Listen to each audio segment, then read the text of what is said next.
बिस्मिल्लाहिर्रहमानिर्रहीम। बोलते कालम के साथ मैं आमिर रज़ा खान और बड़ी खबर लेकर आया हूँ कि पंजाब में 8 डैम बनेंगे। जी हाँ, फिजिबिलिटीज़ जो हैं वो तैयार कर ली गई हैं और 8 जगहों पर ऐसे डैम बनाए जाएंगे ताकि पानी का वो सैलाब जो हम अब देख रहे हैं उनको ख़त्म किया जाए। लेकिन 8 डैम पंजाब के हैं, एक डैम लाहौर का भी है, उसका भी मैंने आपको बताना है। लेकिन सबसे पहले हम पंजाब की बात कर लें ताकि आपके जहन में हो कि गवर्नमेंट को जो है होश आ गया है, यानी सैलाब के पानी ने, और जिस तरह छींटे मार के बेहोश को उठाया नहीं जाता उसी तरह इनको होश दिलवाया है। लेकिन मुझे वे बैक जाना पड़ेगा। जब नवाज शरीफ का दूसरा दौर था तो लाहौर के शाही किला में एक मीटिंग हुई थी और उस मीटिंग के बाद उन रिपोर्टर्स में मैं भी शामिल था जो ब्रीफिंग लेने के लिए गए थे, और वहाँ पर जो मियाँ साहब को ब्रीफिंग दी गई थी वो रिपोर्टर्स की मौजूदगी में दी गई थी और उसमें बताया गया था कि लाहौर के 4 कोनों पर 4 बड़े रेजरवायर जो हैं, जो आप उसको हेडवर्क समझ लें, बनाए जाएंगे जहां पर सारा साल रावी में आने वाला जो पानी है उसको ना सिर्फ ट्रीट कर कर रखा जाएगा बल्कि 12 से जो पानी आता है 3 से 4 एकड़ मिलियन फीट पानी होता है वो जी, वो जो है उसको महफूज किया जा सकेगा। इससे एक तो लाहौर का वाटर लेवल बढ़ेगा, दूसरा इसमें जो है लाहौरियों को पीने का साफ़ पानी जो है मुहैया किया जा सकेगा, और तीसरा आबपाशी के इस्तेमाल में आएगा। लिहाजा इरिगेशन को ये जिम्मेदारी दी गई, लेकिन ना वो दौर रहा। उसके बाद हम मुशर्रफ साहब के दौर में दाखिल हो गए, फिर जरदारी साहब आए, फिर उसके बाद नवाज शरीफ का दौर आया।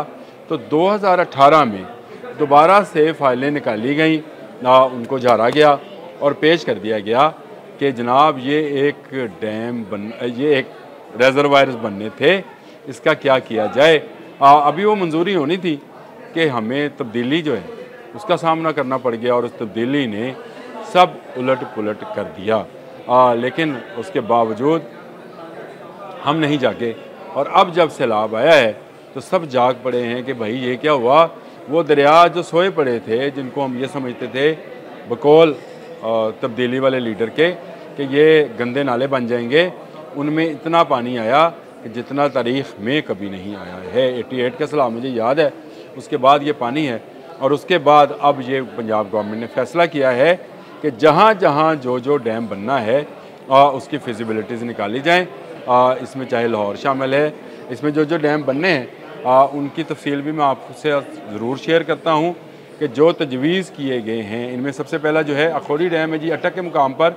ये हारो दरिया है, एक डिस्ट्रीब्यूटरी नदी है जो कि आगे जाकर सिंध में मिलती है। उसके ऊपर एक रेजरवायर बनाने के लिए जगह मौजूद है। अखौरी विलेज है जिसके इर्द गिर्द ऐसी जगह मौजूद हैं जहाँ पर पानी को ज़हीरा किया जा सकता है, और इस पानी के ज़हीरे को आने वाले वक्त में ना सिर्फ अटक बल्कि रावलपिंडी इस्लामाबाद के लिए भी ज़ेर इस्तेमाल लाया जा सकेगा। यानी एक इतना बड़ा रेजरवायर वाटर का बन जाएगा जो सारा साल और बारिशी पानी को जमा करता रहेगा और फिर उसको ज़राअत और पीने के पानी के लिए इस्तेमाल किया जाएगा। इसके बाद पॉपिन डैम है जी, ये चक है चक बेली खान और रावलपिंडी, और ये सवा रिवर के ऊपर बन सकता है। इसकी भी जो है फिजिबिलिटी तैयार कर ली गई है, और इससे भी जो है ना सिर्फ ज़राअत के लिए बल्कि पीने के लिए भी साफ़ पानी मुहैया होगा। इसके लिए भी जो जगह है, जो लोकेशंस हैं, उनके बारे में फिजिबिलिटीज़ बनाई जा रही हैं। कितना ख़र्चा आएगा, क्या होगा, क्या नहीं होगा। लाहौर वाला डैम अभी बाकी है, वो मैंने बताना है आपको। अच्छा, डैम नहीं रेजरवायर, चलें वो डैम ही होता है, पानी जहाँ रोक ले वो डैम ही है।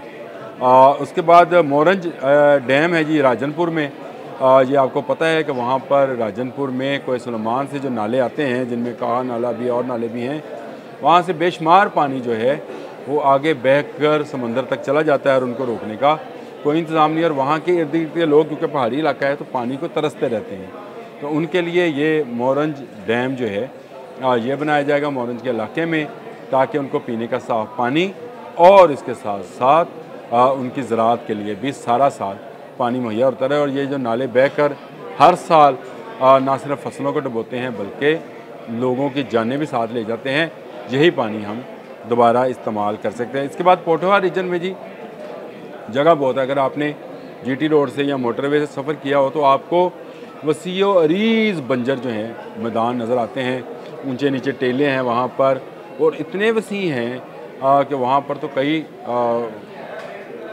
हेक्टर एकड़ मिलियन बिलियन फीट जो पानी है उसको ज़ीरा किया जा सकता है।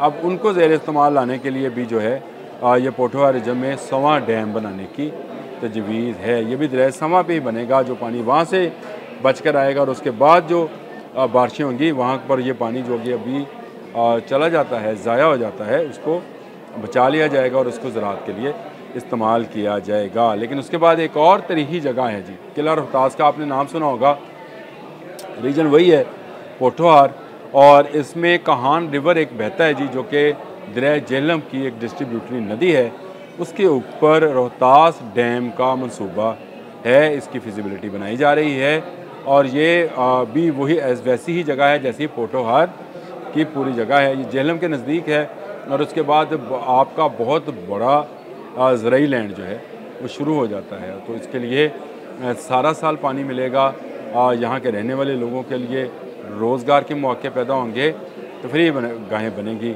अब आ जाएं लाहौर में जो वाटर रिजर्वायर है, वो मैंने आपको बताया कि लाहौर के 4 कोनों में ऐसे वाटर रिजर्वायर बनने थे, नहीं बन सके और उसकी बहुत बेशुमार वजूहत है। हुकूमतों की तब्दीली और नवाज शरीफ साहब का चले जाना सबसे बड़ी वजह थी। लेकिन अब उनकी ही सपुत्री या उनकी ही बेटी जो हैं इस वक्त बरसर इक़्तिदार हैं, तो काका गाजी पर काम करने का आगाज़ किया। जहाँ ये काका गाजी नाम है उस जगह का, जहाँ पर पानी का एक बड़ा ज़ख़ीरा जो है बनाने की फिजिबिलिटी तैयार की गई है और इस पर 650 मिलियन डॉलर जो है उसके ख़र्चे का अंदाज़ा लगाया जा रहा है। और ये एक तकरीबन 150 एकड़ फुट पर 150 एकड़ पर मुश्तमिल एक वाटर रिजर्वायर, यानी एक ऐसा पानी का हौज़ होगा जहाँ से ज़ेर ज़मीन जो वाटर लेवल है उसको भी ठीक रखा जाएगा और सैलाबी पानी भी इसमें जाएगा। इसके साथ साथ BRB में भी ये एक काम इस तरह का किया जा रहा है ताकि वहाँ से भी साफ़ पानी लोगों को मुहैया किया जा सके। और बहुत सारा काम जो है होना बाकी है। कल शुनीद थी कि कोई ऐसी कनाल भी बनाई जा रही है ताकि बंद के उस तरफ जो सैलाबी पानी आए तो बंद के साथ वाली आबादियों को बचा लिया जाए। ये मनसूबा कब मुकम्मल होता है, वासा के पास कब आता है, कब इसकी फिजिबिलिटी बनती है, ये तो आने वाला वक्त ही बताएगा।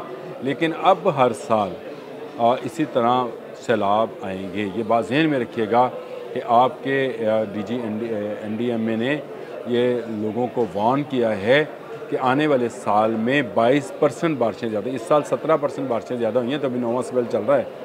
आने वाले साल में 22% बारिशें ज़्यादा हुई, इसका मतलब है आने वाले साल में ज़्यादा बारिश, ज़्यादा पानी और ज़्यादा बड़ी साजिशें भारत की जो हैं वो देखने में आएंगी।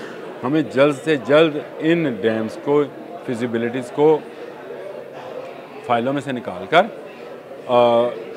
अमली तौर पर इन पर काम का आगाज़ करना चाहिए। उसके लिए चाहे हमें चीन से मदद लेनी पड़े, फ्रांस से, जर्मनी से, अमेरिका से, किसी से भी मदद लेनी पड़े, लेकिन हंगामी और जंगी बुनियादों पर डैम्स की तमीर का काम शुरू कर देना चाहिए। मरीम नवाज़ बहुत ज़बरदस्त काम कर रही हैं और हर जगह बहुत एक्टिव नज़र आ रही हैं। मेरा ख्याल है उनको सारे काम छोड़कर डैम्स के बारे में सोचना चाहिए, क्योंकि आने वाले साल में अगर ज़्यादा बारिशें हुई तो ज़्यादा नुकसान का अंदेशा, और भारत तो यही चाहता है कि इनका नुकसान हो। हमें उस नुकसान से बचने के लिए तमाम पानी के रिजर्वायर जो हम बनाना चाहते हैं उनको बना लें, ताकि हमारे आने वाले वक्त में हमारे बच्चों के लिए अच्छा माहौल बन सके।